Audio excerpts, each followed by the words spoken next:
mereka nggak bisa dengar.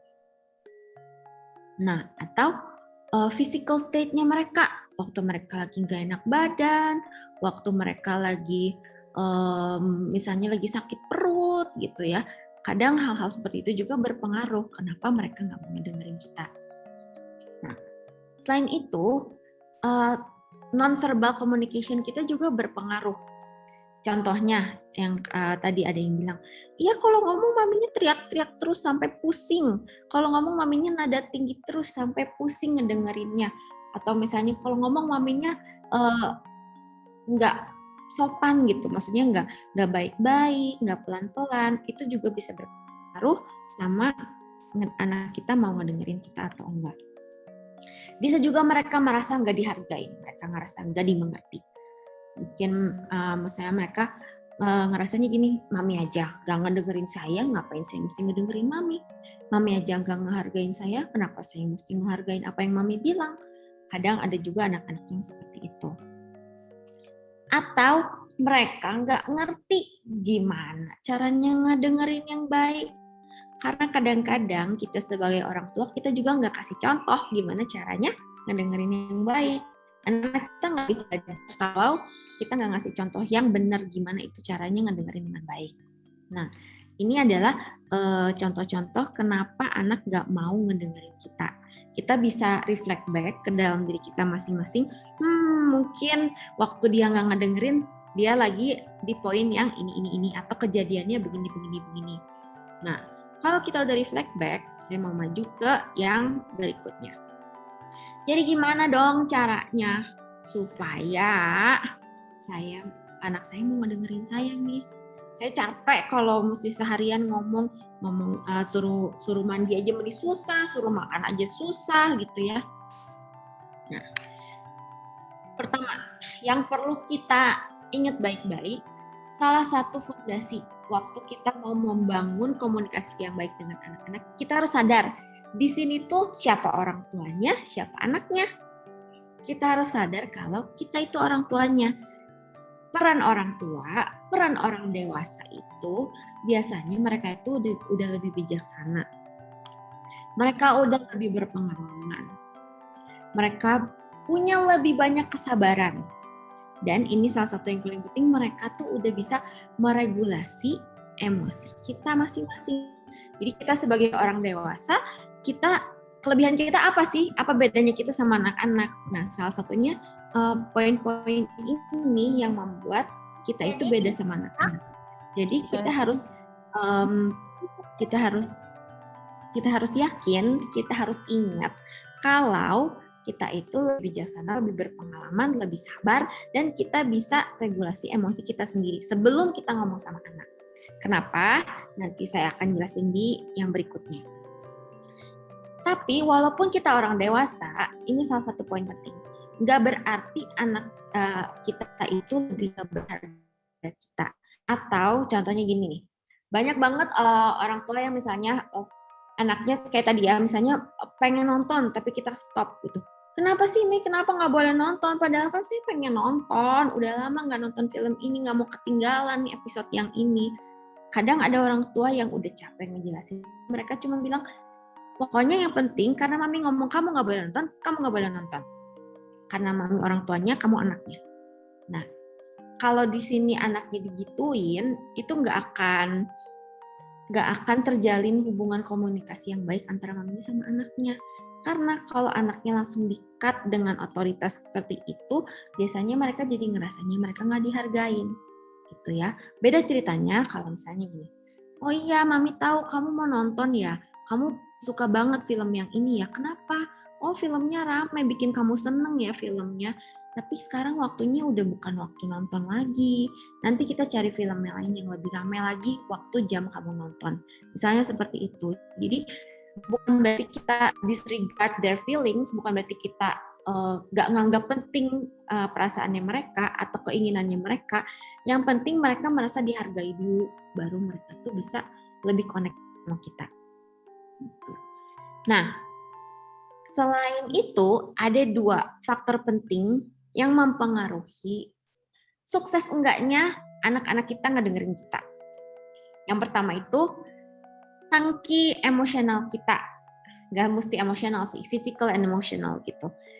Waktu tangki kita penuh, waktu kita fully charge, biasanya itu kita bisa lebih sabar, kita bisa lebih pengertian, anaknya ngomong apa kita bisa lebih ngedengerin gitu ya. Intinya kita bisa ngelewatin semuanya kalau tangki kita penuh, karena kitanya lagi waras. Tapi kalau tangkinya udah tinggal sedikit, udah merah, udah benar-benar low bat kitanya, biasanya di situ muncul marah-marahnya keluar, kesel-keselnya keluar, kesinggungannya keluar. Nah, kalau udah itunya keluar, komunikasi yang baik dengan anak itu lebih susah dijalin. Gitu. Makanya penting banget kita tahu tangki kita nih lagi penuh atau enggak ya. Kemampuan kita untuk berkomunikasi itu sangat dipengaruhi sama penuh enggaknya tangki emosional dan fisikal kita gitu. Nah, selain itu keadaan juga mempengaruhi. Contohnya misalnya lagi di supermarket, udah gitu, atau enggak deh, ini yang lebih parah, misalnya lagi nyebrang jalan, anaknya harusnya belum boleh nyebrang jalan sendiri, tapi dia sok-sokan mau nyebrang jalan sendiri. Itu kan situasi yang bahaya, di mana udah nggak perlu lagi ada komunikasi, tapi harus ada action. Nanti kita akan obrolin lagi di slide-slide berikutnya, kapan perlu ada komunikasi, kapan komunikasinya harus ditunda, kapan komunikasinya ditiadakan dulu tapi langsung action dulu gitu. Itu berpengaruh banget sama ini salah satu faktor-faktor yang mempengaruhi komunikasi kita sama anak kita oke atau enggak. Nah, ini salah satu hal yang very very very foundational. Ini basicnya komunikasi yang sukses dengan anak kita itu ini. We have to connect before we correct. Kita harus terhubung dulu sebelum kita mengkoreksi. Harus ada koneksi dulu sebelum ada koreksi. Gitu ya. Mau kita ceramahin mereka, mau kita nasihatin mereka, mau kita bilang mereka salah, mau kita apapun itu yang mau kita tanamkan buat mereka, nilai apapun yang mau kita salurkan buat mereka, itu harus terjadi waktu udah ada koneksi. Sama kayak waktu kita mau pindahin data dari laptop ke USB misalnya. Kalau misalnya laptopnya nggak bisa baca USB-nya, atau USB-nya juga nggak kompatibel sama laptopnya, nggak akan bisa terjadi perpindahan data, nggak akan bisa terjadi yang tadi mau mengkoreksi lah, mau menasihati lah, mau mengarahkan lah, itu nggak akan terjadi kalau belum ada koneksinya. Makanya ini basic-basic yang sangat-sangat perlu kita ingat, kita harus koneksi dulu sebelum kita mau koreksi. Ya. Nanti kita akan bahas gimana nih caranya supaya kita bisa koneksi yang baik sama anak-anak kita. Nah, salah satunya ini satu. Kita harus tahu, ini ceritanya nih, skenario-nya, keadaannya waktu kita fully charge ya, waktu tangki emosi kita, tangki bensin kita masih penuh ceritanya. Kalau tangki kita masih penuh, kita bisa coba tips-tips yang ini. Yang pertama, kita bisa get down to their level. Yang saya maksud get down to their level itu waktu kita mau coba koneksi sama anak kita, waktu kita mau ngomongin anak kita, usahakan kita ada eye contact, satu eye level sama mereka. Jadi pastikan yang namanya anak kecil lebih pendek dari kita lebih tinggi dari anak kita. Kita turun ke levelnya mereka, duduk sebelahan, atau misalnya kita jongkok ke eye levelnya mereka supaya koneksinya lebih mudah terbangun. Waktu udah ada eye contact, itu tips pertama gitu ya. At least harus ada eye contact dulu, baru koneksinya itu bisa terjalin. Terus kita address mereka pakai nama mereka. Kita panggil mereka dengan nama. Nggak cuman kamu dan saya, tapi waktu dibilangin misalnya Lexi, Mami tuh mau, jadi bandingin gini ya, waktu saya ngomong, Lexi, Mami mau kamu berhenti nonton sekarang, kita makan dulu, nanti kalau misalnya semuanya udah beres, masih ada waktu, Mami mau kasih kamu waktu nonton lagi 5 menit lagi. Sama waktu kita ngomong, kamu sekarang makan dulu, kalau udah kamu, Jadi nama itu ngefek banget untuk anak-anak, apalagi karena waktu kita address someone with names itu lebih personal buat mereka, mereka lebih ngerasa dihargain juga waktu kita panggil mereka dengan nama. Terus selain itu kita harus bisa kasih yang namanya attentive listening. Attentive listening ini bukan cuma sekedar kita ngedengerin suara mereka, kita ngedengerin mereka nyerocos gitu ya, nggak kayak gitu. Attentive listening itu butuh effort. Bukan cuma sekedar dengerin suara kayak kita dengerin lagu, enggak. Tapi yang namanya attentive listening itu kita harus bisa connect sama mereka to the level of their emotion kadang-kadang ya. Contohnya misalnya waktu mereka cerita, Mami, Lexi tuh pulang dari sekolah tuh capek, nggak mau kerjain PR dulu. Kenapa mesti kerjain PR sih? Lexi maunya nonton dulu, nggak mau kerjain PR dulu. Lexi tuh capek. Yang namanya attentive listening tuh kita benar-benar ngedengerin, oh iya Lexi capek ya. Kita bisa contoh, kita acknowledge their feeling. Ini salah satu step attentive listening. Waktu dia bilang, oh Mami dengar Lexi ngomong Lexi capek ya. Lexi capek pulang dari sekolah. Lexi nggak mau kerjain PR karena Lexi capek. Lexi pengennya main dulu ya. Waktu kita acknowledge their feeling kalau mereka capek, itu the next step untuk kita connect sama mereka. Nah, selain itu, kita juga harus bisa share feeling kita. Contohnya, iya, Mami tahu Lexi capek ya. Lexi capek pulang dari sekolah, Lexi pengennya main. Sama, Mami juga capek pulang kerja tuh Mami capek. Mami juga pengennya cuma main sama Lexi.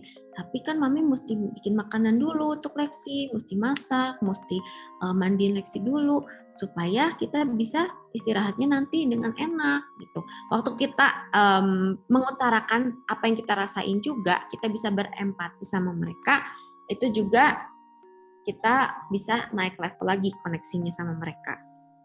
Nah, selain itu, kita juga bisa kasih mereka pilihan misalnya. Tapi kasih pilihannya bukan pilihan yang misalnya, ya udah deh, Lexi boleh milih mau makan coklat dulu atau Lexi mau main dulu, bukan kayak gitu. Tapi pilihannya tuh yang benar-benar dua-duanya tuh something they have to do, sesuatu yang mereka harus lakukan.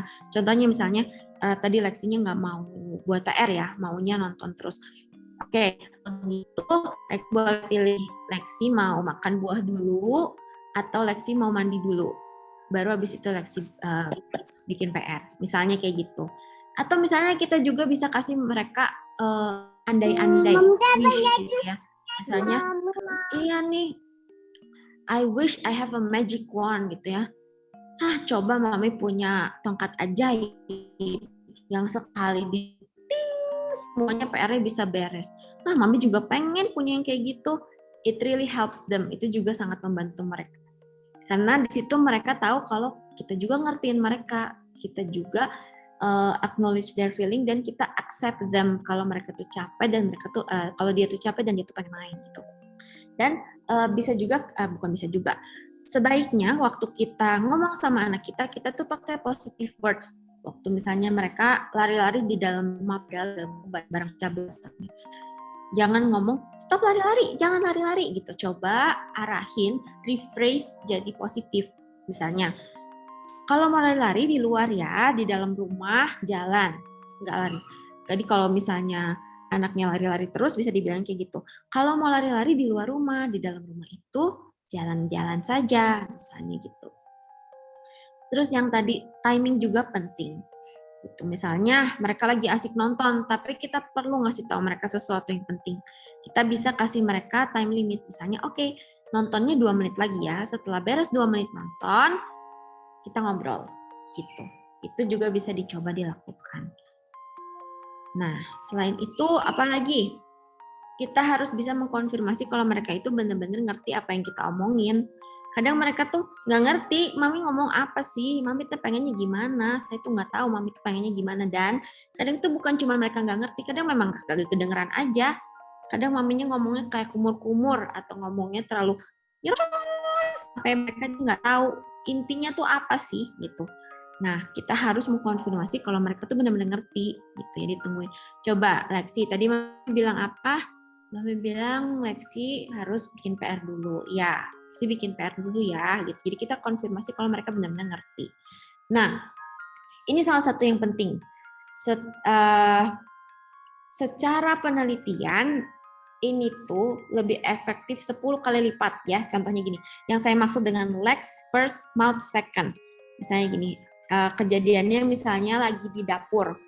Kita udah beresin makanan, siapin makanan, udah tinggal makan, tapi dia tetap masih nonton aja, nggak mau datang dipanggil. Lexi, ayo makan sekarang, nggak didengar. Lexi, sekarang makan ya, nanti makanannya dingin, nggak didengar. Sampai 10 kali masih nggak didengar juga. Nah, ada penelitiannya, perbandingannya itu 1:10.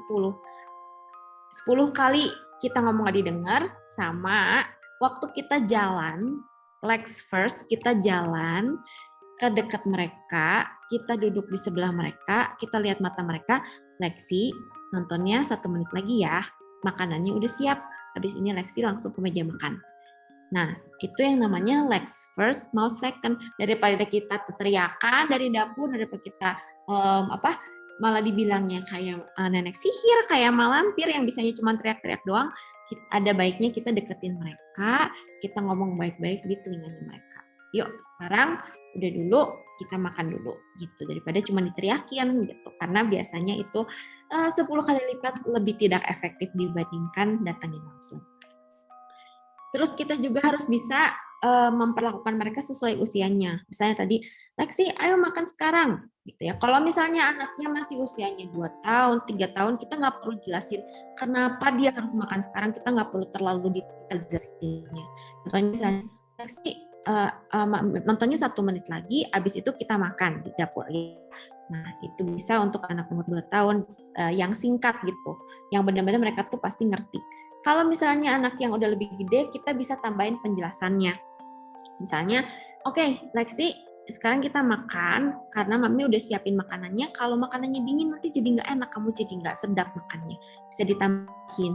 Kalau yang lebih kompleks lagi bisa lebih ditambahin lagi. Nanti kalau misalnya kamu nggak makan sekarang, nanti terlalu telat, nanti tidurnya telat, besok kamu nggak bisa bangun pagi. Gitu. Bisa ditambahin lagi. Jadi kita harus tahu batasan mereka sampai mana mereka ngertinya gitu.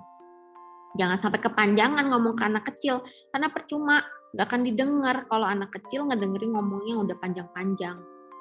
Nah, dan kita juga harus melakukannya secara sopan, jangan teriak-teriak. Intinya, apa yang kita mau mereka perlakukan ke kita, perlakukanlah itu kita dulu kepada mereka, supaya mereka bisa mencontoh harusnya itu seperti apa. Gitu ya. Nah, terus kita juga harus bisa talk the child down. Yang saya maksud talk the child down ini di sini, kayak misalnya contohnya lagi situasinya di supermarket misalnya. Mereka ngotot, mami pokoknya pengen beli ciki. Mereka tantrum di supermarket. Pastikan kalau jadi ibu-ibu, aduh malu ini semua orang ngeliatin anak saya kokosehan di situ, teriak-teriak, nggak mau ngedengerin, nggak bisa didiemin, mau diomongin udah nggak bisa gitu ya. Nah, kita sebagai orang tua tuh harus bisa talk the child down. Kenapa? Karena kita orang dewasanya. Sekali lagi ya, saya ingetin. Yang orang dewasanya tuh kita, yang anak kecilnya tuh mereka. Jangan sampai kita kepancing jadi kayak anak kecil. Jangan sampai kita yang marah dan tantrum gitu ya. Marah boleh, normal. Tapi sebisa mungkin kita sebagai orang dewasa, kita dewasa meregulasi emosi kita. Nah, kalau misalnya keadaan kayak gitu, talk the child down tuh bisa gampang banget dilakuin dengan cara kita peluk mereka. Walaupun misalnya kita masih rada kesel, tapi at least kita coba peluk mereka, terus kita bisikin, mami tahu kamu sedih, mami tahu kamu marah, mami tahu kamu pengen ciki ya, mami tahu kamu pengen ciki, iya mami tahu kamu pengen ciki. Coba berulang-ulang dikonfirmasi, berulang-ulang di-accept kemauan mereka, di-accept feelingnya mereka, dinamain feelingnya mereka, sampai akhirnya mereka bisa calm down. Ini tuh salah satu cara yang terbukti sangat tokcer ya kalau untuk ngadepin anak-anak yang kayak gitu, yang lagi tantrum. Nah, bisa juga kalau misalnya bantu untuk solve the problem. Bantu anak-anak untuk solve the problem. Contohnya misalnya gini, si Lexi mainnya berantakan banget, mainannya di mana-mana, mainnya berceceran sampai akhirnya hilang-hilang gitu ya. Nah, kita intinya pengen ngajarin mereka beresin mainannya sendiri ke tempatnya. Instead of saying that, jadi daripada ngomong, beresin sekarang Lexi mainannya ya. Daripada ngomong gitu, kita bisa tanya mereka, Lexi, gimana ya caranya supaya mainannya nggak hilang-hilang lagi? Nah, oh iya Mami, berarti mainannya mesti ditaruh di satu tempat, dibarengin, diplastikin, supaya mainannya nggak hilang-hilang. Nah, waktu solusinya keluar dari mereka, biasanya mereka tuh lebih semangat ngerjainnya gitu. Jadi kita nggak usah sampai 10 kali nyuruh mereka beresin.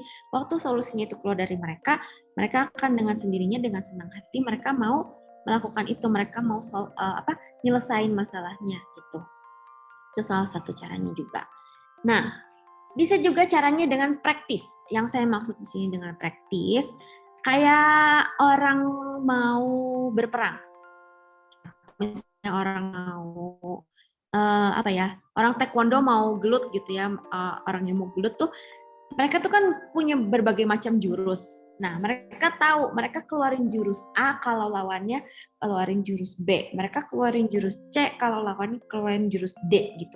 Jadi mereka udah pernah mengalami itu, mereka udah pernah latihan, makanya waktu itu kejadian jadi mereka udah tahu harus kayak gimana gitu, nggak gelagapan saat itu gitu. Karena waktu kita harus think on the spot, harus mikir saat itu juga, biasanya hasilnya lebih nggak optimal, lebih nggak maksimal dibandingkan kalau kita udah punya persiapan. Oh nanti kalau misalnya keadaannya kayak gini, saya akan cobain ABC gitu. Karena biasanya ya untuk anak-anak tuh nggak selalu semuanya resepnya sama. Anak satu beda dengan anak yang lainnya. Setiap anak punya gaya komunikasinya yang beda-beda gitu. Nah, waktu kita udah tahu gaya komunikasi mereka apa dan kita latihan dengan cara latihan, nah biasanya kita akan lebih bisa handle mereka dengan lebih baik, komunikasinya bisa lebih terjalin dengan lebih baik. Karena it's all about trial and error gitu. Di sini saya bisa kasih segudang tips, bisa kasih 100 macam tips. Tapi kalau itu nggak dicoba, kalau itu nggak dikerjain, kalau itu nggak dipapai satu-satu, oh yang ini ngefek nih buat anak saya. Tapi kayaknya kalau yang ini anak saya nggak bisa gitu ya. Itu nggak bisa, kita nggak bisa ketemu rumusnya apa. Jadi itu harus dicoba gitu. Apa yang kita udah pelajarin di sini, kita harus cobain. Anak saya paling efektifnya pakai cara yang mana. Nah, terus ini yang salah satu yang saya paling suka. Kita coba komunikasikannya dengan cara yang fun. Nah, contohnya ya, nih saya mau kasih contoh. Bisa aja kita mau ajarin mereka untuk dengar-dengar kita gitu ya, untuk dengar-dengaran. Kita bisa main teleponan yang pakai tali itu loh. Itu saya sih mesti main ya. Yang antara pakai kaleng, udah gitu pakai benang kasur, udah gitu sampai di ujungnya pakai kaleng lagi, pakai benang kasur, terus saling kirim secret message misalnya kayak gitu. Bisa kita main dengan game-game seperti itu, atau misalnya kita main game kelompok misalnya yang dibisikin dari orang yang paling pertama sampai orang yang paling akhir harus ngasih tahu message-nya sebetulnya apa. Nah, kita bisa coba latih listening skill mereka dengan cara-cara yang fun gitu. Itu bisa berpengaruh, dan dari game yang fun itu kita bisa ambil nilai moralnya. Nih, enak kan kalau misalnya kita bisa didengerin, itu enak. Kalau pesannya nyampe dengan baik itu enak gitu. Kita bisa ajarin mereka dengan cara yang fun. Selain itu, ini salah satu cara yang sangat efektif untuk bikin anak kita ngedenger. Kita bisa taruh notes sesuai sama yang kita mau gitu. Contohnya misalnya kita nggak pengen mereka nonton TV sembarangan, nonton TV nggak tahu waktu. Gitu. Kita pengen mereka beres dulu tugasnya baru mereka nonton TV. Nah, kita bisa tempelin notes di TV-nya, seakan-akan TV-nya yang ngomong, ayo sebelum kamu mau nyalain saya, pikir dulu, udah beres belum PR-nya? Udah latihan piano belum? Kita bisa tempelin itu di TV-nya. Jadi nggak mesti kita yang directly ngomong sama mereka, kita lakukan seperti ini juga mereka enjoy dan mereka biasanya lebih nurut, gitu. Mereka lebih senang, gitu ya. Contohnya lagi misalnya, kita pengen anak kita beresin mainan ke tempatnya kalau mereka udah ngeberantakin mainan. Kita bisa pakai cara yang fun, misalnya kita tulis notes-nya di dalam kapal-kapalan gitu. Di dalam kapal-kapalan kita terbangin ke mereka, terus kita bilang itu ada secret message ya gitu, atau misalnya itu ada sesuatu di dalam kapal-kapalnya, tolong dibaca gitu ya. Di dalam kapal-kapalan kita tulis habis main, tapikan kembali ke tempatnya, misalnya seperti itu. Jadi nggak selalu perintah kita atau petuah-petuah kita itu harus disampaikannya secara verbal langsung pakai suara gitu. Bisa juga lewat surat, bisa juga lewat cara yang fun. Ini sangat-sangat ngefek sekali. Nah, jadi kalau kita pengen anak kita mendengarkan kita, yang pertama harus kita lakukan adalah menjadi pendengar yang baik dulu untuk mereka. Memberi contoh yang baik dulu kalau gini loh caranya ngedengerin gitu. Jadi jangan langsung feeling mereka di-dismiss, jangan langsung perasaan mereka nggak diakuin, jangan langsung iya iya iya iya. Biasa kan suka capek ya dengerinnya, anak-anak kalau ngomong suka diulang-ulang terus iya iya iya iya. Kalau digituin tuh mereka suka ngerasanya nggak didengerin, suka ngerasanya nggak dihargain gitu. Nah, intinya kita contohin ke mereka apa yang kita mau mereka lakukan. Kalau kita pengen mereka jadi good listener, kita harus contohin dulu jadinya good listener tuh, kita harus dengerin, harus attentively gitu ya, nggak cuman kayak ngedengerin sambil main HP lah, ngedengerin sambil baca lah, ngedengerin sambil masak lah. Biasanya mereka tuh ngerasanya nggak dihargain kalau kayak gitu. Nah, ini keadaannya gimana kalau berapa menit lagi nih? Sebentar lagi. Gimana kalau keadaannya itu kitanya lagi low bat?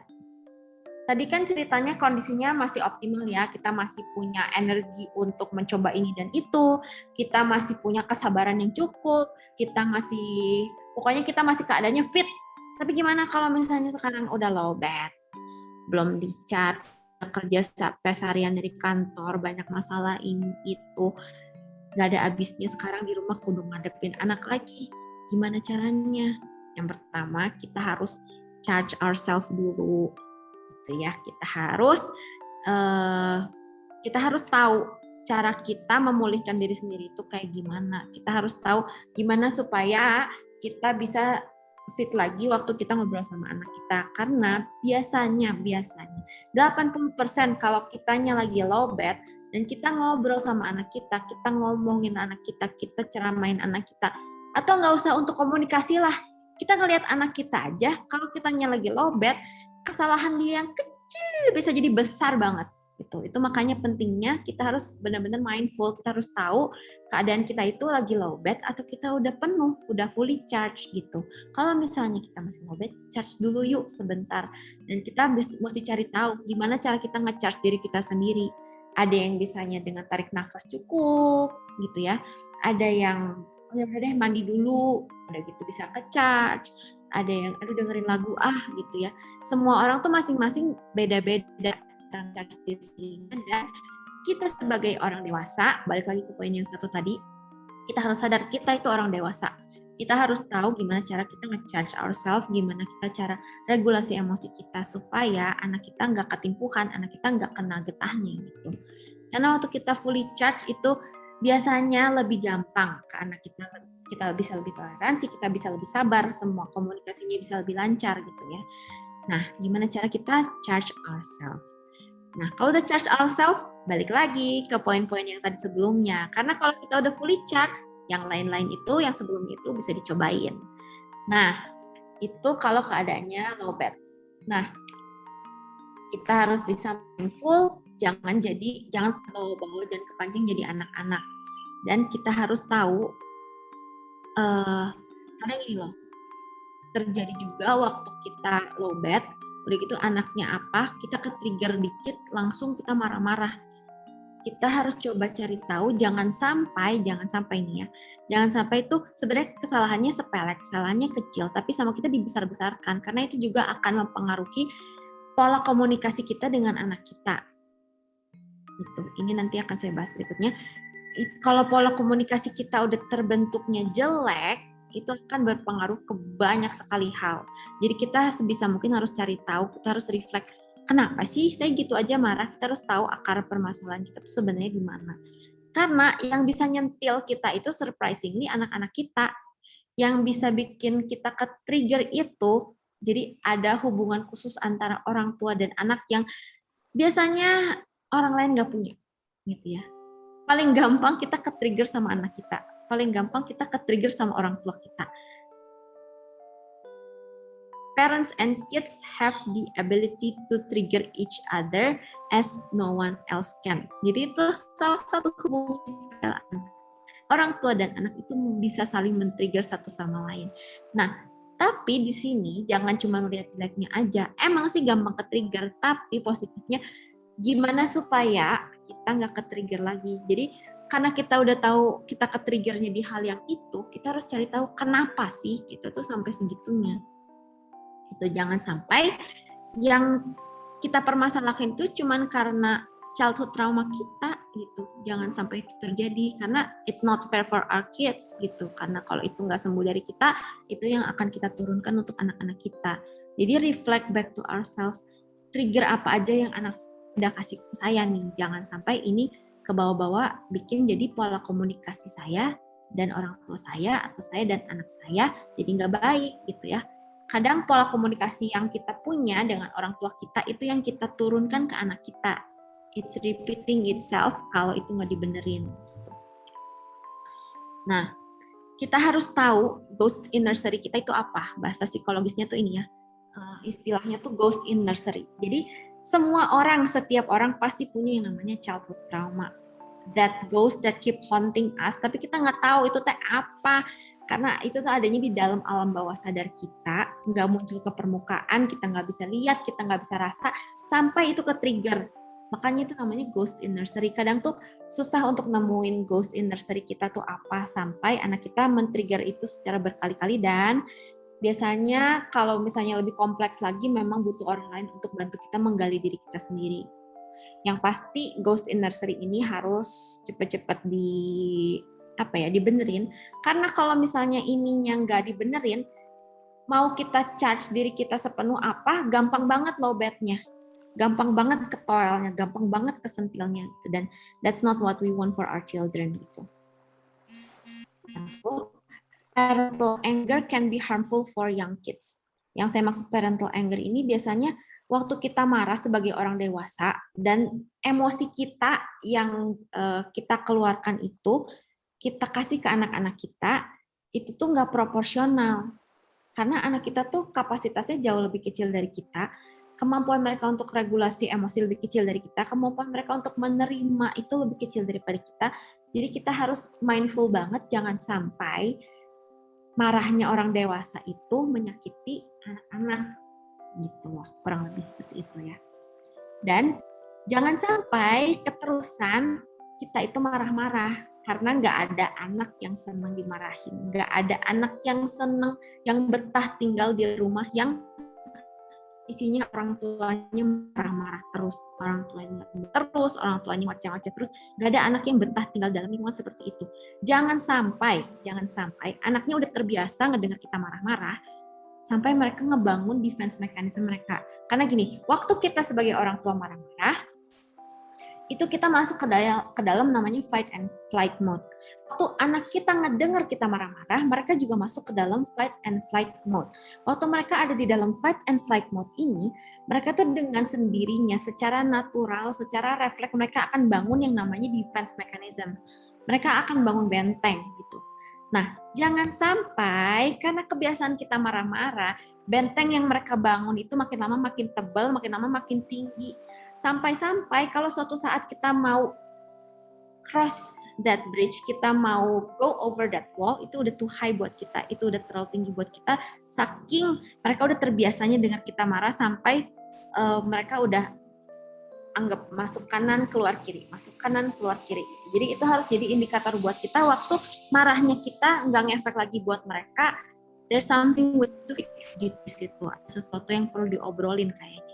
Kalau marahnya udah nggak ngefek lagi, karena berarti mungkin temboknya udah terlalu tinggi, temboknya udah terlalu tebal, sampai saya ngomong apapun nggak akan masuk ke anak saya, nggak akan didengar ke anak saya gitu. Jadi hati-hati sama yang namanya parental anger atau yang ngoceh-ngoceh lah gitu, ngoceh-ngoceh juga berpengaruh. Nah ini balik lagi kita sebagai orang dewasa, kita harus sadar tanggung jawab kita merespon, tanggung jawab kita reaksi itu sepenuhnya tanggung jawab kita. Anak-anak boleh nge-trigger kita, mereka boleh nyentil titik lemah kita, tapi mereka bukan apa ya, mereka bukan penyebab kenapa kita responnya seperti itu gitu ya. Mereka tuh cuman kayak cermin, mereka tuh cuman kayak rambu-rambu gitu buat kita. Mereka bukan sebabnya, tapi mereka cuman triggernya. Jadi kita mesti cari tahu sebabnya apa kita merespon seperti itu gitu. Kenapa kita mengambil keputusan untuk merespon seperti itu? Pasti ada penyebabnya, dan itu yang mesti dicari tahu untuk masing-masing orang tua. Nah, ini bentar lagi ya, misalnya ini important situation. Nah, kalau misalnya kejadiannya misalnya di supermarket, contoh, saya sambil cerita aja ceritanya, saya ngajak Lexi jalan-jalan ke supermarket. Nah, udah gitu dia lari-lari di lorong supermarket, di mana itu mengganggu orang, bikin saya khawatir kalau dia jatuh gimana, kalau dia diculik gimana gitu ya. Nah, yang saya lakukan misalnya contohnya gini, point out way to be helpful. Kita bisa kasih pilihan.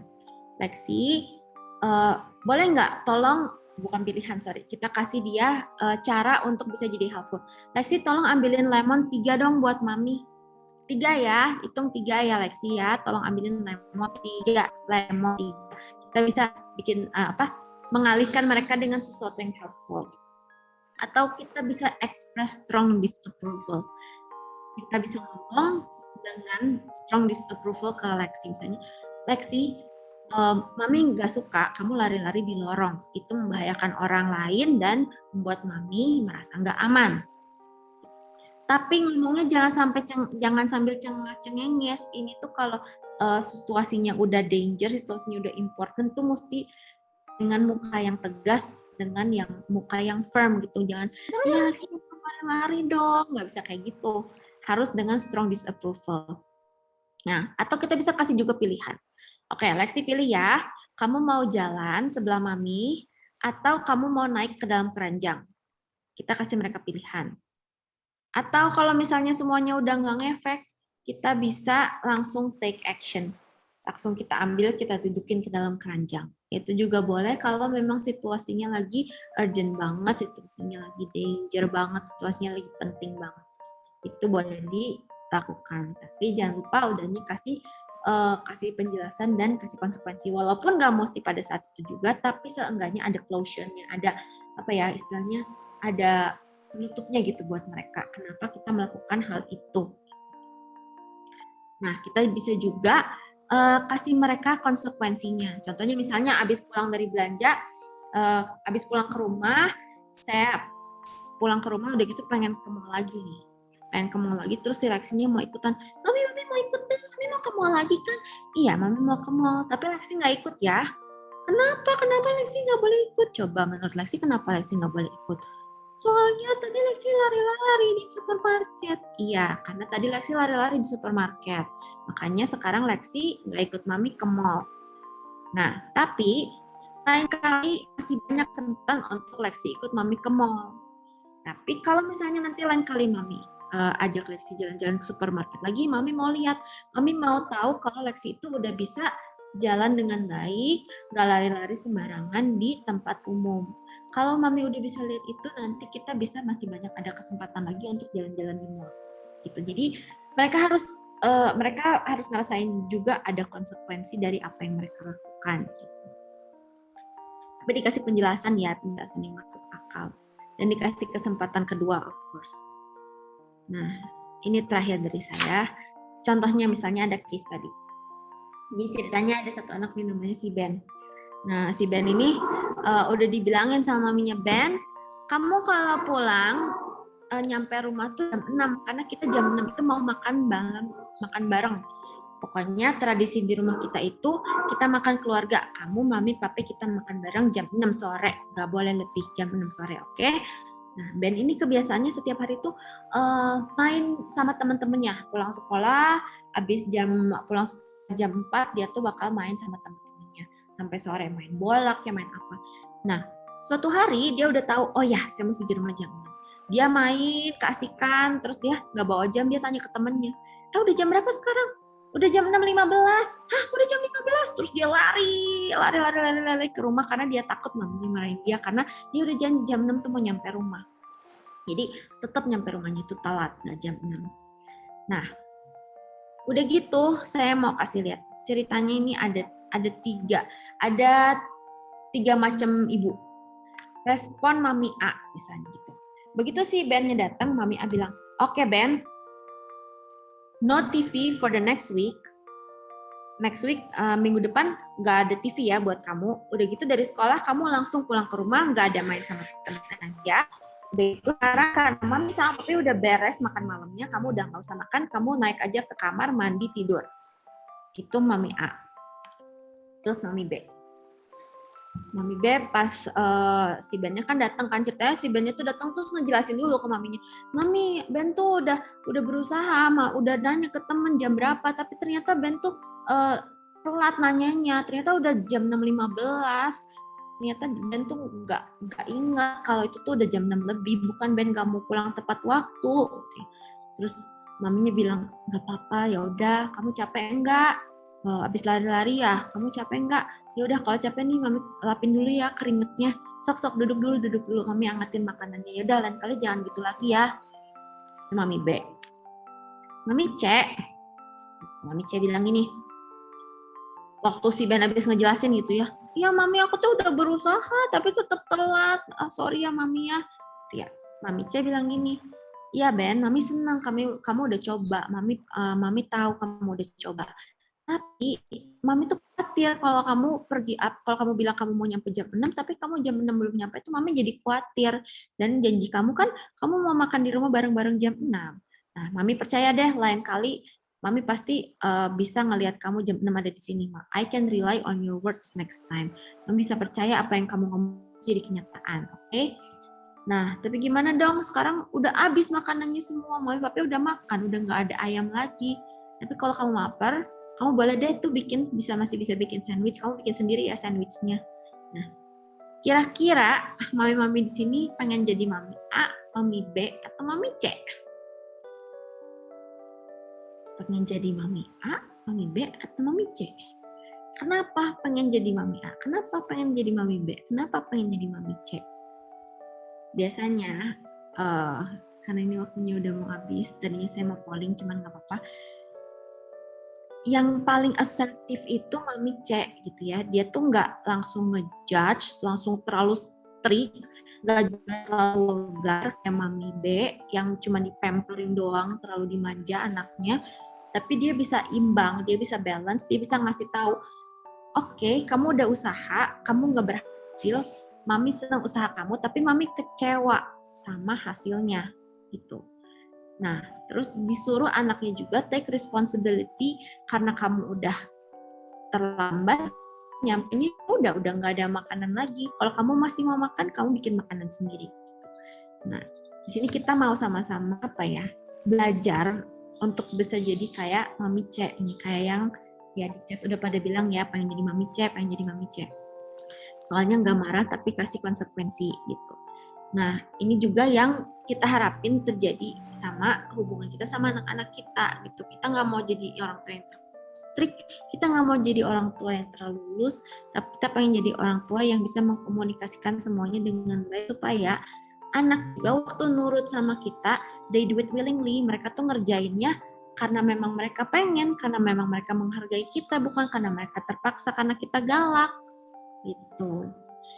Nah, itu bisa dilatih, tapi it takes effort, it takes time, dan perlu memang perlu trial and error juga, karena nggak semua anak bisa diginiin, nggak ada satu resep yang pasti cara kita handle anak kita, setiap anak itu beda, setiap anak itu unik gitu.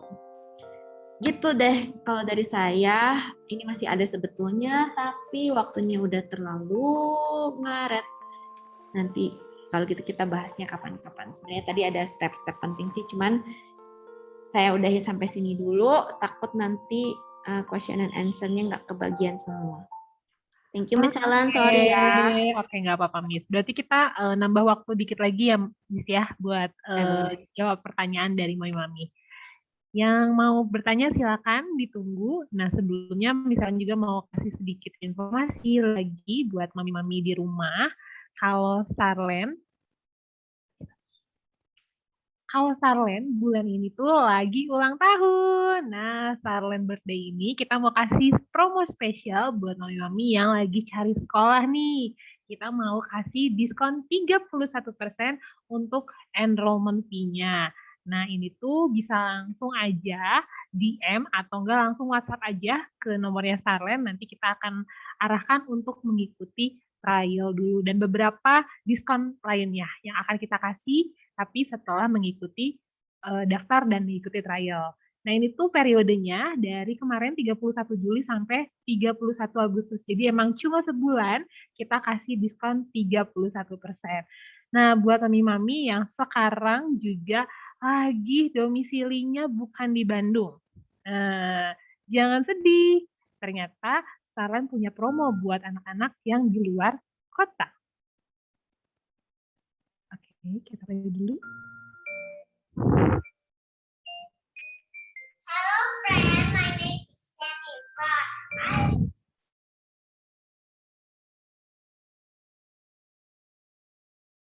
I live in Cianjur, but I school at Stafet Bandung. Hello, I am Kaisa. Where do you live, Karisa? I live in Jakarta. Oh, and where do you go to school? Thailand. See you. See you. Cici sekolah di mana? Oh, di Bandung. Nama sekolahnya apa? Starland. Senang sekolah di Starland? Enak. Cici rumahnya di Jakarta, tapi sekolahnya jauh-jauh ke Bandung ya. Senang ya sekolah di Starland. Halo, saya Clarence dari Cianjur.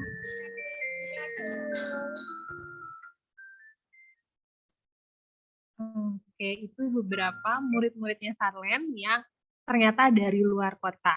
Buat mami-mami yang masih mau cari sekolah atau mau cobain dulu, bisa mengikuti trialnya Starland nih. Bisa langsung aja WhatsApp ke Miss Helen ke nomor berikut, terus infoin data anaknya, dan kita akan kasih jadwal untuk trialnya. Trialnya tuh 5 hari dengan home based learning juga. Nah, nanti kita akan ada activity kit yang dikasih juga, terus nanti akan mengikuti beberapa aktivitas online-nya yang nanti bisa membantu anak-anaknya juga dikasih tahu, oh anak-anaknya seperti apa setelah trial, nanti bakal ada juga dari miss-missnya akan menjelaskan dari hasil trial selama 5 hari. Nah, untuk yang mau ikutan langsung daftar aja via WhatsApp, nanti misalnya akan tunggu pendaftarannya. Oke, ini sedikit informasi dari Starland. Nah, buat mami-mami yang sudah bertanya, langsung Miss Helen bacain aja ya. Oke nih, dari pertanyaan yang sudah masuk dari Mami Kiki di Bandung. Miss, anak saya dua-duanya perempuan. Kakaknya orangnya diam banget, jadi kadang nggak ketebak anaknya.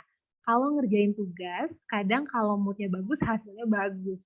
Kalau lagi nggak mood, dia nggak bisa lama-lama ngerjainnya. Dan selalu bilang nggak bisa. Padahal dia tuh bisa, kata maminya. Nah, adiknya juga suka ke-distract sama kakaknya, padahal adiknya menurutku dia juga nurut. Kalau ngerjain sesuatu bisa, tapi kadang kalanya gitu jadi suka ikut-ikutan. Aku suka bingung sendiri, Miss, jatuhnya suka bicara nada tinggi. Boleh ditanggapin kali, Miss ya? Boleh. Perempuan mudian itu ya bisa dibilang normal ya, apalagi kalau kita udah deket-deket PMS. Tapi kalau udah perempuan, anak kemudian sebaiknya kita sebagai orang dewasa ngertiin, oh ya, jadi bukan fokus di sekarang di sini saya nggak mau fokus di mudiannya, karena itu lebih ke proses mereka regulasi emosi yang dari tadi saya udah bilang ya, mereka harus bisa regulasi emosi. Nah, tapi ini kan jadinya jadi suka nada tinggi, soalnya jadi nggak mau nurut, padahal bisa gitu ya si anaknya. Nah, kalau misalnya anak yang kedua terlalu ke bawah-bawah sama anak yang pertama, karena sering kejadian kayak gitu. Karena gimana ya? Mereka nyontoh. Mereka sebenarnya nggak tahu kenapa mereka ngelakuin itu, tapi karena contohnya seperti itu, mereka bisa ngelakuin seperti itu. Kalau misalnya ada sesuatu yang kita nggak pengen anak kedua kita contoh dari anak pertama kita, bisa kita pisahkan mereka. Jadi misalnya kalau ini case-nya kerjain tugas gitu ya. Nah, bisa juga cobain jangan kerjain tugasnya bareng-bareng. Pertama bisa coba mungkin bedain waktunya kerjain tugasnya. Atau misalnya dibilangin secara apa ya? Secara baik-baik. Mami tuh tahu kamu tuh bisa gitu. Tapi ngobrolnya pisah ya, jangan dibarengin. Gitu. Ngobrolnya sama adiknya sendiri, sama kakaknya sendiri, di point out apa yang udah menjadi kelebihan dia dan kalau bisa kayak misalnya tadi sebenarnya ibunya yakin kan kalau anaknya tuh bisa. Nah, diyakinin lagi kalau kalau misalnya ini kakaknya tuh bisa, sebetulnya bisa gitu. Nah, kalau untuk masalah moodnya itu bisa itu sebenarnya proses, nggak bisa instan memang. Tapi untuk meyakinkan dia itu bisa instan gitu ya. Maksudnya kita kasih words of encouragement biasanya itu juga udah ngefek banget. Nah, kalau misalnya ini terjadi berkali-kali, tentunya ini sangat memicu untuk kita bisa bicara nada tinggi. Tapi balik lagi, waktu kita mindful, aduh jangan kepancing. Saya orang dewasanya, mereka anak-anaknya. Saya orang dewasanya, mereka anak-anaknya. Kalau kita bisa mencoba mikir itu dan kita bisa mencoba regulasi emosi kita, biasanya bisa bisa dijalani dengan lebih baik, bisa lebih sabar biasanya kayak gitu. Tapi kalau enggak ya kalau gimana coba adiknya sering ke distract ya sih, mesti dipisahin. Kalau bareng-bareng terus susah gitu. Antara dipisahin jamnya atau dipisahin tempatnya aja, misalnya beda ruangan. Kakaknya kerjanya di tempat A, adiknya kerjanya di tempat B. Terus bisa juga dikasih insentif mungkin, Mam. Dikasih, bukan insentif kok jadi kayak marketing. Dikasih kayak apa ya, reward. Dikasih reward gitu. Kalau misalnya nih ya, dikasih jadi kayak challenge. Oke, kalau misalnya kamu bisa ngerjain ini dalam waktu sekian lama, nanti kamu akan dapat ini. Yang namanya reward ya, bukan sogokan tapi reward. Yang namanya reward itu dikasih taunya di depan. Janjiannya di depan. Bukan dia lagi ngerjain, di tengah-tengah dia ngerjain, udah gitu disogok, ayo yang cepet kerjainnya, kalau habis ini cepet kita gini, itu namanya sogokan. Jadi kalau mau dipakai sistem reward juga boleh. Gitu.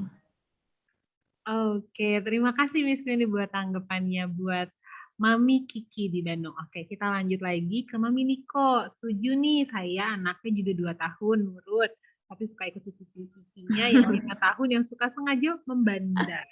Gitu, jadilah di rumah ada 2 rascals. Nah, 2 anak nakal di rumah kata Mami. Yang pasti nggak mungkin sepi ya rumahnya sekarang Mami Niko. yang kecilnya udah ikut dewasa. Emang sih sebetulnya setiap setiap developmental stage, setiap usia anak itu biasanya punya permasalahan masing-masing. Tapi dilemanya kalau punya anak yang beda usia, kadang itu jadi kecampur. Masalah yang harusnya belum keluar tuh jadi udah bisa keluar tiba-tiba gitu. Nah, baik lagi kayak yang tadi saya omongin sih, kita harus perlakukan mereka sesuai usianya. Kita coba kotakin mereka, ini tuh kamu harusnya nggak kayak gini, kamu tuh sebenarnya kayak gini loh gitu. Jangan sampai mereka ngelakuin cuman karena ikut-ikutan cicinya yang suka bandel gitu, yang suka nggak nurut gitu ya. Bisa kita encourage mereka, mami tuh biasanya lihat kamu tuh nurut loh. Jadi di point out kejadian-kejadian atau behavior yang kita pengen mereka tetap punya, jangan sampai ke bawah-bawah cicinya gitu. Kita harus selalu encourage yang the positive things yang kita mau mereka maintain, itu kita harus keep encouraging them pakai kata-kata itu. Salah satunya bisa pakai itu sih. Wow, betul, setuju nih. Oke, berikutnya dari Mami Deliana di Bandung. WhatsApp itu butuh waktu kan, Miss? Kadang nggak bisa, Miss, karena ada 2 anak kecil, ditambah ada bayi. Nah, ini harus gimana ya, Miss? Benar, pasti bingung banget. Nggak setiap kali ini berhasil, betul. Kita juga manusia, kita juga bisa kelepasan, kita bisa juga perlu waktu yang lama untuk cool down. Saya juga pernah ngalamin itu. Mau dipaksain segimana juga, tapi tetap aja ada gitu. Yang bisa. Tapi salah satu hal yang bisa saya pelajari dari hal-hal yang udah saya alamin, kalau misalnya kita makin cepat kita accept our feelings, makin cepat kita acknowledge dan merasakan feelings kita itu makin cepat akan hilang biasanya gitu ya. Dan itu tuh harus dicoba dan harus dipraktekin, nggak bisa cuma dengar teori doang.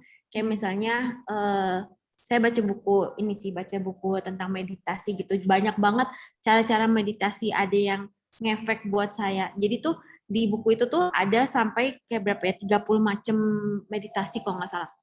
Ada yang buat saya gak ngefek banget, kayak misalnya suruh ngedengerin suara mobil, suruh ngedengerin suara sekitar saya, itu gak ngefek buat saya. Yang ada kayak, soalnya kan saya maksudnya rumahnya di sebelah jalanan besar, nanti yang kedengeran bunyi mobil lah, bunyi ngeng-ngeng yang malah bikin tambah kesel gitu, itu gak ngefek buat saya. Saya cobain cara lain, misalnya tarik nafas dalam-dalam, fokus on your breathing, itu lebih berfungsi buat saya. Jadi gimana ya, ada yang emang biasa bisa berfungsi instantly, ada yang emang it takes time gitu.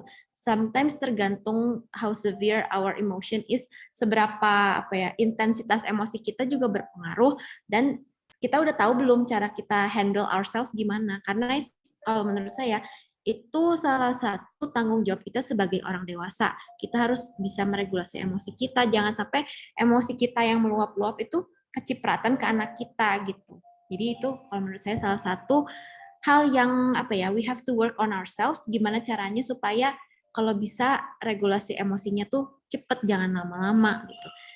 Tapi bukan berarti kalau itu kejadiannya lama, misalnya regulasi emosinya lama, berarti itu jelek, enggak juga. Karena memang ada hal-hal tertentu yang it takes time gitu, it needs time.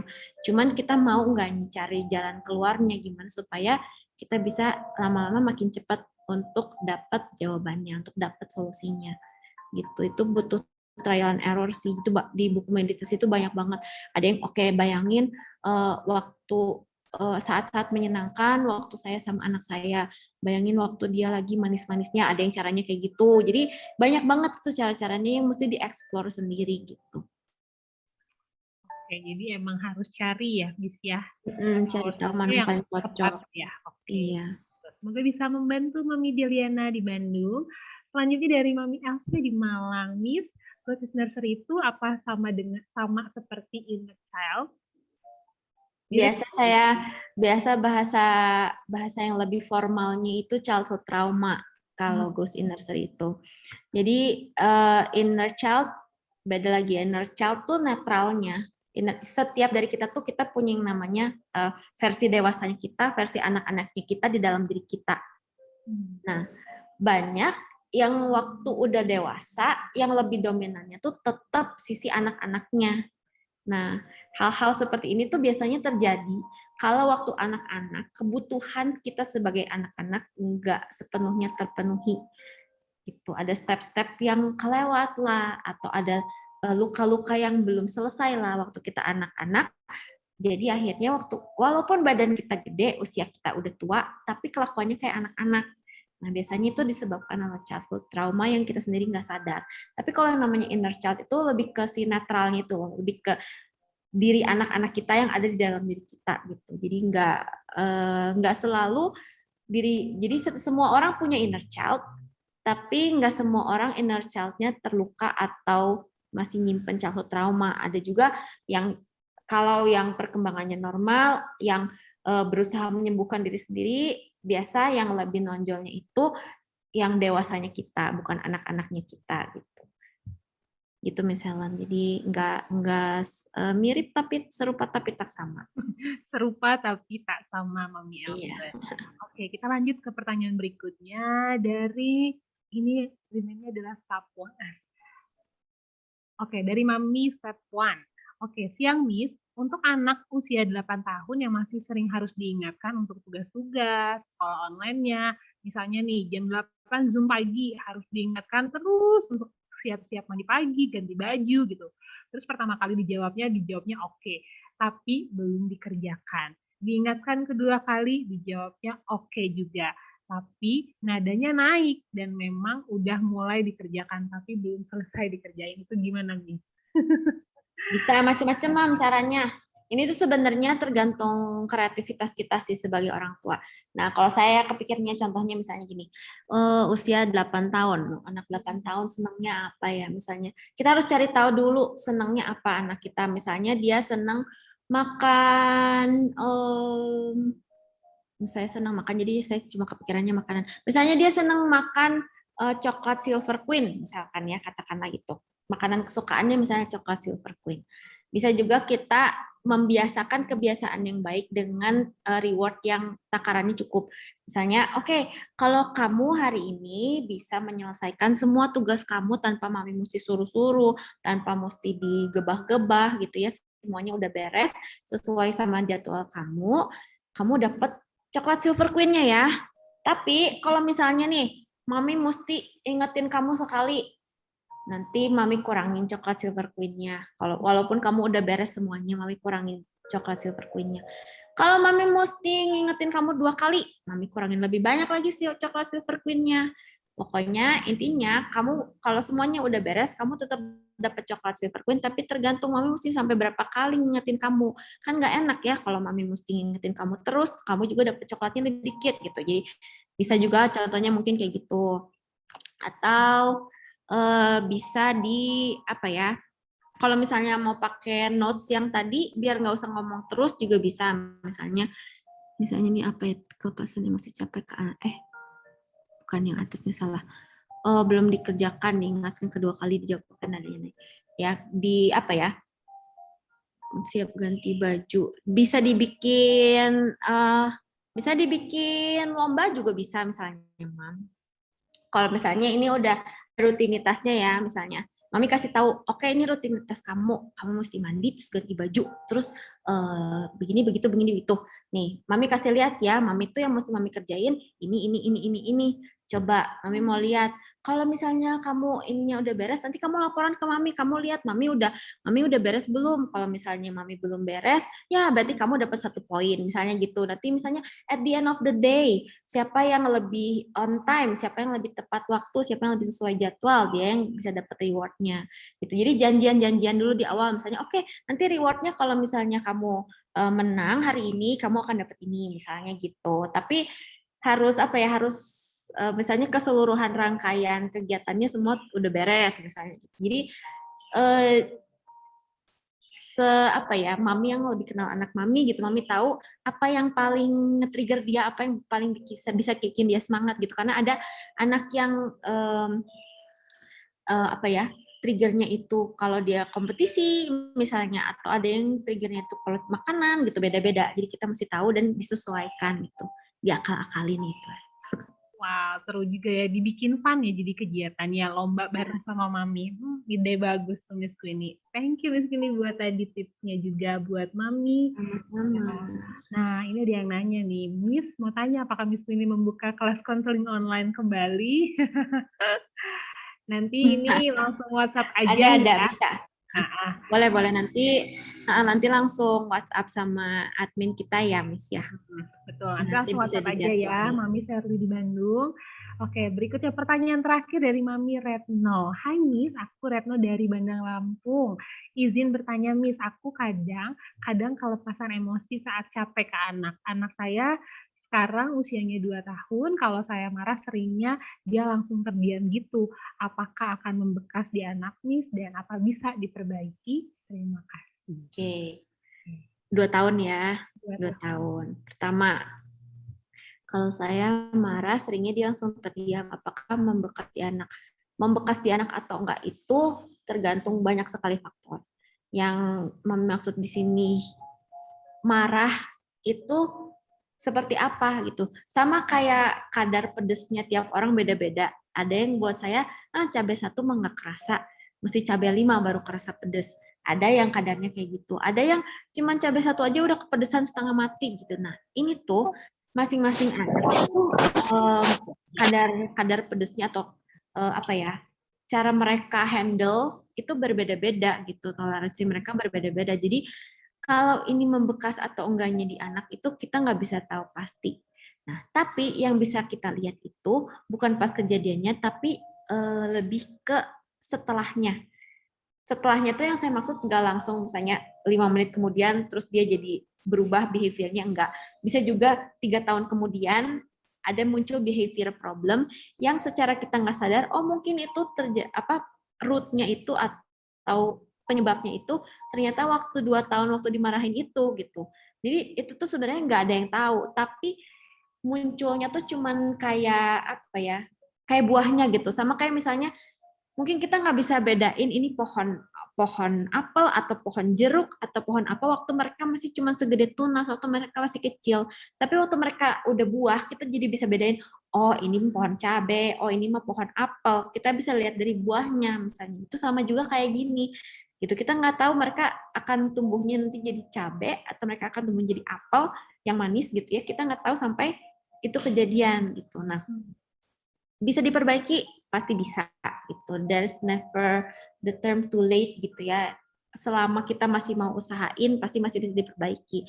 Nah, biasanya kalau yang kayak gini-gini tuh untuk anak-anak, makanya saya yang ini exactly why saya milih play therapy gitu.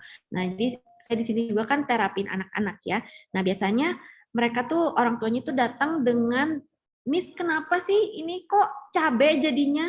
Miss kenapa sih ini kok jeruk jadinya? Padahal tuh saya ekspektasi saya atau harusnya anak saya tuh kan jadinya pohon lemon misalnya gitu ya. Kenapa kok cabe? Kenapa kok jeruk gitu? Mereka tuh nggak tahu kenapa anak itu keluar behavior yang seperti ini. Kenapa anak saya kok jadi mukul sih Miss? Padahal tuh nggak ada loh yang ngajarin dia untuk mukul-mukul, nggak ada loh yang ngajarin dia gigit-gigit gitu. Kita nggak tahu root cause-nya apa. Anak-anak juga belum bisa ngejelasin untuk usia mereka root cause-nya tuh apa. Tapi lewat play therapy itu bisa kelihatan biasanya. Dari cara mereka bermain, dari cara mereka menghandle mainan mereka, dari cara mereka milih mainan mereka, bisa itu kelihatan. Kenapa? Karena untuk anak-anak, play itu salah satu language-nya mereka. Jadi hal-hal yang nggak bisa mereka ungkapin dengan kata-kata tuh mereka bisa keluarin lewat bermain gitu. Jadi ada yang misalnya ternyata mereka misalkan mereka menyimpan sakit hati gitu ya sama maminya, mereka kepahitan sama maminya. Biasanya tuh kadang-kadang suka keluarin di ruangan itu, di ruangan terapi itu, misalnya mereka milih mainan yang figurnya seorang ibu, misalnya tuh sama mereka mainannya tuh dipukul-pukul, misalnya ditusuk-tusuk gitu ya, atau mereka gambar, terus gambarnya sama mereka dicoret-coret, atau mereka pokoknya biasanya tuh keluar gitu waktu terapi bermain itu. Nah, yang seperti ini tuh saya nggak bisa jawab pastinya bakal membekas atau enggak, itu nggak bisa. Dan yang saya bisa jawab pasti itu pasti bisa diperbaiki, bisa gitu. Tapi baik lagi pasti perlu usaha dan perlu waktu. Dan caranya juga macam-macam. Salah satunya kalau untuk anak-anak sih biasanya play therapy kalau yang saya lakuin. Gitu misalnya. Semoga membantu. Pas membantu Mami juga nih tadi beberapa jawaban dari Miss Queenie. Semoga itu juga membantu buat mami-mami yang udah bertanya hari ini, dan apalagi yang tadi udah dengerin presentasi dan sharingnya Miss Queenie. Itu juga tadi aku catatannya jadi lumayan banyak ya tadi ya, walaupun lama tapi kita jadi punya tatapan yang bisa belajar lagi sebagai orang tua. Ternyata waktu anak susah mendengarkan, kita harus lagi refleksi ke kitanya ya Miss ya. Iya, kita harus benerin diri kita dulu sendiri ya sebelum kita ternyata. Iya. Tapi itu proses, nggak akan ada orang tua yang sempurna. Jadi don't blame ourselves juga kalau ternyata dalam perjalanannya, kenapa saya gini lagi, kenapa saya gitu lagi. It's okay, just go day by day. Pasti yang penting target kita, we can do better than yesterday. Gitu. Kita harus bisa lebih baik dari hari kemarin. Itu aja kayaknya cukup sih untuk anak-anak kita. Yes, thank you Miss Queenie buat hari ini. Wah, hari ini kita belajar banyak ya mami ya. Nah, kalau kayak gitu kita mau say thank you. Boleh say thank you sama Miss Queenie semuanya. Udah pada nih chat semua. Makasih Miss Queenie. Sama-sama. Oke, kalau kayak gitu kita mau foto bareng dulu sama mami yang lain. Yuk kita nyalain videonya. Kita mau foto bareng sama Miss Queenie. Yuk.